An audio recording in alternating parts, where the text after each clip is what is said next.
नमस्कार साथियों, आपका बहुत-बहुत स्वागत है आपके अपने करंट हेवन के यूट्यूब चैनल पर। अभी हम देखने वाले हैं जस्ट जो आपका डीएलएड थर्ड सेमेस्टर का आज एसएसटी का पेपर हुआ था, उसके पूरा एनालिसिस करेंगे और सारे एक सही क्वेश्चन के बारे में आपको रूबरू कराएँगे और आप लोग मैच करेंगे और अपने क्वेश्चन का राइट आंसर आपने जितना कर रखा है उसका मतलब कि जवाब देंगे 50 मतलब पूर्णांक का है तो आपको कितना पूर्णांक आ रहा है। यह प्रश्न 2 घंटे का भले ही था लेकिन अगर कहा जाए इसको सही से देखा जाए तो आधे घंटे से कम में आप इसे मतलब लगभग-लगभग 1 घंटे स के अंतराल तक ये पूरा हो सकता था, लिखित था इस वजह से।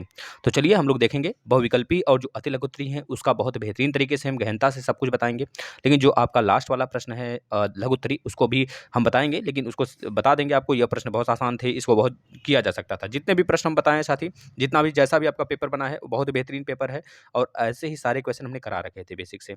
अगर आपने देखा होगा तो बहुत अच्छा किया होगा। तो चलिए स्टार्ट कर लेते हैं और मैथ और साइंस का भी हमने करा रखा है। अगर आप मैच करना चाहते हैं, मैच कर लीजिए। थोड़ा धुंधला दिख रहा होगा लेकिन हम प्रश्न को पढ़ते चलेंगे। आपके पास प्रश्न पेपर होगा, देखते चलिएगा। पहला प्रश्न है साथी बाबर के आक्रमण के समय दिल्ली सल्तनत पर शासक किसका था? भाई इब्राहिम लोदी का था, आपको पता है साथी। इन्होंने 1526 में यह हारे थे, मतलब हराया गया था बाबर द्वारा। दूसरा है हुमायूंनामा की रचयिता कौन थे साथी? ये बता देंगे। हुमायूंनामे के जो रचयिता थे उनका नाम क्या था भाई? क्या नाम था भाई? देखो यहाँ पे इनका नाम है गुलबदन बेगम, है ना? याद रखेंगे, इनकी बहन ही थी। कलिंजर का दुर्ग स्थित है भाई बुंदेलखंड। हम आपको सटीक बता दें तो बांदा जिला, यूपी में पड़ता है बांदा जिला। वहीं पर कलिंजर का दुर्ग स्थित है साथी बुंदेलखंड में। अगला प्रश्न पे आ जाते हैं। चौथा प्रश्न क्या है? पानीपत का द्वितीय युद्ध कब हुआ था साथी? 1556 में, आपको पता है। 1556 में पानीपत का द्वितीय युद्ध हुआ था। किसके बीच हुआ था भैया? हेमू और अकबर के बीच हुआ था। अगले प्रश्न की तरफ चलते हैं। तो भैया यहाँ पे ख्वाजा मोइनुद्दीन चिश्ती का दरगाह कहाँ स्थित है साथी? अजमेर में स्थित है, आपको पता होना चाहिए। अगला प्रश्न देखिए, किस देश के व्यापारी सबसे पहले व्यापार करने आए थे भाई? व्यापार करने की बात किया जा रहा है। व्यापार करने कब कौन सबसे पहले आए थे? पहले पुर्तगाल आए थे, फिर उसके बाद साथी डच आए थे, फिर आए थे इंग्लिश वाले, फिर फ्रांसीसी आए थे। इस तरह से ये व्यापार करने का क्रम है, लेकिन कंपनी लगाने के क्रम में डच और इंग्लिश को ऊपर-नीचे कर देंगे, हो जाएगा। अगले प्रश्न की तरफ चलते हैं साथी।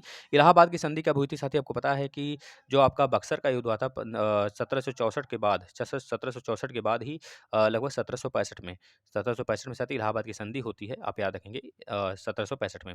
पिट्स इंडिया एक्ट साथी 1784 है, याद रखेंगे। पिट्स इंडिया एक्ट 1783 और रेगुलेटिंग एक्ट 1773 ईस्वी, याद रखेंगे। अस्थायी बंदोबस्त प्रणाली शुरू की गई थी साथी किसके द्वारा? लॉर्ड कॉर्नवालिस के द्वारा, याद रखेंगे। सती प्रथा साथी आपको पता है कि आपका राजा राम मोहन राय प्लस कह लीजिए साथी कि आपके जो उस समय लॉर्ड विलियम बेंटिंग थे, आपके भारत मतलब कि भारत के क्या बंगाल के लास्ट गवर्नर जनरल और भारत के पहले गवर्नर जनरल, वह दोनों लोग मिलकर इसे बंद किए थे। उनका नाम है भाई सती प्रथा। कब बंद किए थे साथी? 1828 आप लगाएँगे, 1828 में, ठीक है भाई? अगला चलते हैं। भारत के डाक विभाग की स्थापना कब हुई थी? तो बता देंगे भैया 1854 में हुआ था साथी, याद रखेंगे। लॉर्ड डलहौजी इस समय भारत का गवर्नर जनरल था। साथ ही राज्यसभा के पदेन सभापति कौन होता है भैया? उपराष्ट्रपति होते हैं, आपको पता होना चाहिए। आगे चलते हैं। रूबी क्या है भाई? रूबी एक अभ्रक है साथी, एक तरह से कह लीजिए यह रूबी रत्न है, रत्न। तो तांबा, लोहा, कोयला ये तो आंसर हो ही नहीं सकता। ये रूबी इसका रूबी का अभ्रक होगा। साथ ही लास्ट पूछा है, भारत में कितने राष्ट्रीय जल मार्ग हैं? भैया राष्ट्रीय जल मार्ग भारत में देखा जाए तो यह प्रश्न गलत हो जाएगा ऐसे, 111 हैं। लेकिन पूछा जाता है कि मतलब सुचारू रूप से चलता हुआ तो 3 है ना? सादिया से डुमरी पट्टी असम में पड़ता है, या पहला है। इस तरह गंगा पर स्थित है एक। दूसरा वाला जो है ब्रह्मपुत्र पर स्थित है। इस तरह आप बता सकते हैं। लास्ट 15वां देखिएगा एमसीक्यू में, निम्नलिखित में से कौन संचार का साधन नहीं है भाई? हेलीकॉप्टर बता देंगे, ठीक है ना? अगला चलते हैं। अब आ जाते हैं हम लोग अति लघु उत्तरीय, बहुत ही आसान है साथी। बाबर ने किस नाम से अपनी आत्मकथा लिखी थी भाई? बाबर ने बाबरनामा नाम से अपनी आत्मकथा लिखी थी। शेर शाह का मकबरा कहाँ स्थित? सासाराम बिहार में स्थित है। अकबर द्वारा बनवाए गए 2 किलों के नाम बताइए भाई। बहुत सारे किले हमने बता रखे हैं, अगर आपने क्लास देखे होंगे तो। जैसे इलाहाबाद का किला है, फतेहपुर का किला है, जहांगीर महल है, इलाहाबाद का महल है साथी, अजमे अ अजमेर का किला है। ये सब सब किसके द्वारा बनाया गया है? अकबर द्वारा बनाया गया। प्लासी के युद्ध किसके किसके बीच हुआ था भाई? बता देंगे 1757 में क्लाइव और सिराजुद्दौला के बीच हुआ था। मीर कासिम को राजगद्दी दे दिया गया था। शाहजहां द्वारा बनवाई बनवाई गई 2 प्रसिद्ध इमारतों के नाम लिखिए, तो बता देंगे। शाहजहां द्वारा जो इमारत बनवाया गया था साथी, उसमें बहुत सारे, जैसे रेशम बाग है, ताजमहल है, मयूर सिंहासन है। मयूर सिंहासन वही लास्ट में आपको पता है कि रंगीला के समय एक तरह से गायब हो जाता है। इसके बाद मोती बाग है, दीवाने आम है, दीवाने महल है ना? ये सब किसके समय बनाया गया था साथी? शाहजहां के समय। शाहजहां के काल को ही स्थापत्य का कला काल कहते हैं। द्वैत शासन व्यवस्था को किस गवर्नर ने समाप्त कर दिया भाई? देखिए इस प्रश्न का 21 नंबर का प्रश्न है, द्वैत शासन प्रक्रिया को किसने समाप्त किया था भाई?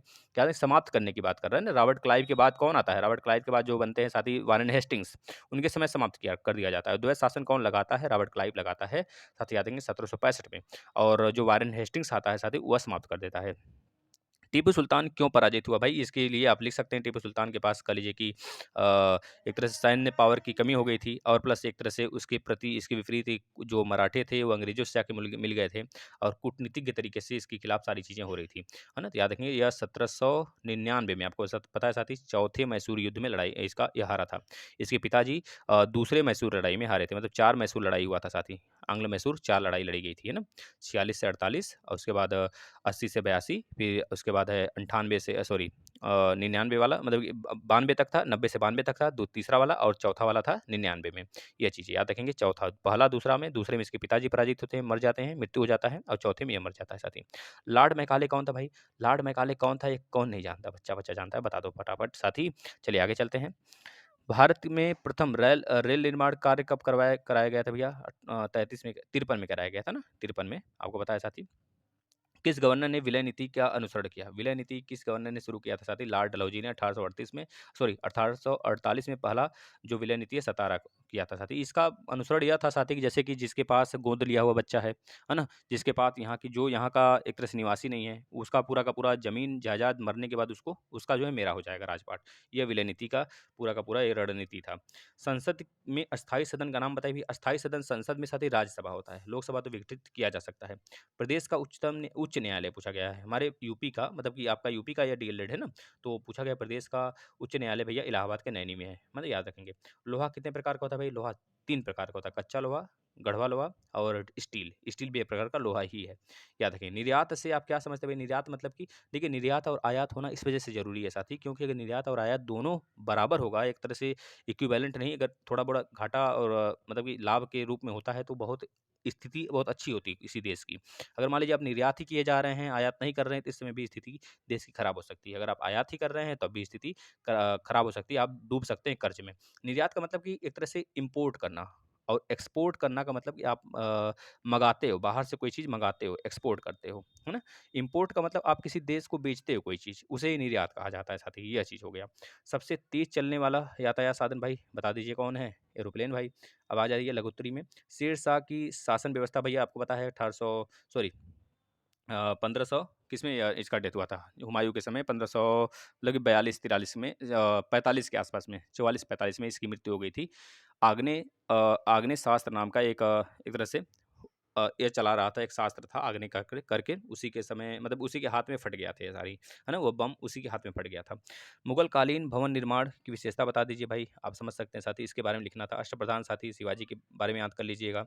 इलाहाबाद की संधि के मुख्य धाराएँ क्या हैं साथी? आपको पता है कि 1765 की लड़ाई हुई थी। इसमें बहुत सारे मतलब कि जो आपका मीर जाफ़र था प्लस इलाहाबाद प्लस बंगाल बिहार के नवाब जो थे, प्लस उस समय के जो मुगल शासक थे, सब एक हो गए थे। लेकिन बाद में भी एक तरह से अंग्रेज की जीत होती है, इनकी हार हो जाती है। फिर उसके बाद इलाहाबाद की संधि होती है, यही सब लिखना था इसमें। वेलेजली की सहायक संधि से क्या उद्देश्य है भाई? याद रखेंगे भैया बहुत ही बेहतरीन है साथी, आप इसे लिख सकते हैं। वेलेजली ने सहायक संधि लाया था, जिसके बारे में बहुत सारी चीज़ें जैसे रैयतवाड़ी हो गया, है ना? महालवाड़ी हो गया, इसी तरह था एक सहायक संधि, मतलब विलय नीति था। विलय नीति में जितने भी देश थे और जो गोद लिए हुए बच्चे थे, जो एडॉप्टेड बच्चे थे, जिनकी वजह से झांसी हो गई, प्लस आपका सतारा हो गया, प्लस नाना जी हो गए, इस तरह से पांडुरंग हो गया, उन सब के सारे चीज़ों को हड़पने लगे थे, है ना? वेलेजली ने सहायक संधि के माध्यम से। कॉर्नवालिस द्वारा क्या सुधार किया गया था भाई? कॉर्नवालिस ने क्या लेकर आया था? आपको पता है साथ ही कॉर्नवालिस ने विलय नीति लाया था, सॉरी विलय नीति लाया था ना? सॉरी कॉर्नवालिस ने क्या लाया था भाई? कॉर्नवालिस ने कौन-सी प्रथा स्टार्ट की थी? अभी हमने ऊपर बताया है, बता दीजिए फटाफट तो। विलियम बेंटिक द्वारा किए गए सामाजिक सुधार भाई ये सती प्रथा हो गया, है ना? यह सब इनके द्वारा बंद किया गया था। इनके साथ कौन थे साथी? तो बता देंगे राजा राम मोहन राय जी थे और प्लस जो सरस्वती करके थे वो भी इनके साथ थे। मतलब ये लोग इनके साथ थे और उन लोगों के साथ विलियम बेंटिक मिलकर सती प्रथा हो गया और बहुत सारी कुनीतियाँ थी, वो सब मतलब कुरीति थी, उसको बंद कर दिए ये लोग, है ना? फौजदारी और दीवानी मामले में क्या डिफरेंस है? साथी फौजदारी का मतलब एक तरह से मान लीजिए कोई आप कत्ल वगैरह कर देते हैं, है ना? ये सारी चीज़ें। और दीवानी मामले का मतलब हो गया जैसे कि बात कर लीजिए दीवानी मामले जो होते हैं आपके हाई कोर्ट में, डिस्ट्रिक्ट कोर्ट में भी सुने जा सकते हैं और मतलब गाँव वाले डिस्ट्रिक्ट में और फौजदारी जो होता है साथ ही वह सुप्रीम कोर्ट तक भी जा सकता है ना?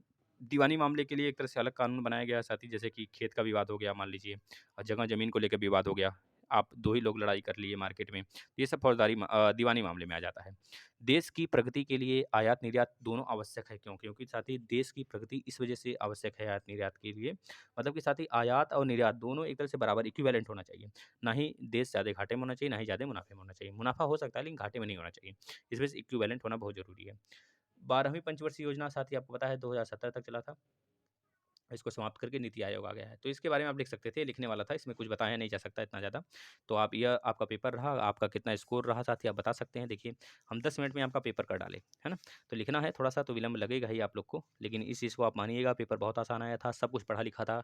ऐसा कुछ नहीं था कि आप 50 नंबर में 35 प्लस नहीं पाते, आराम से पा सकते थे। साथ ही 15 नंबर तो आप ऐसे ही सही कर देते एमसीक्यू। बताइएगा ज़रूर आपका कितना स्कोर रहा और मैथ का, साइंस का हमने करा दिया, उसको भी आप देख लेंगे। धन्यवाद।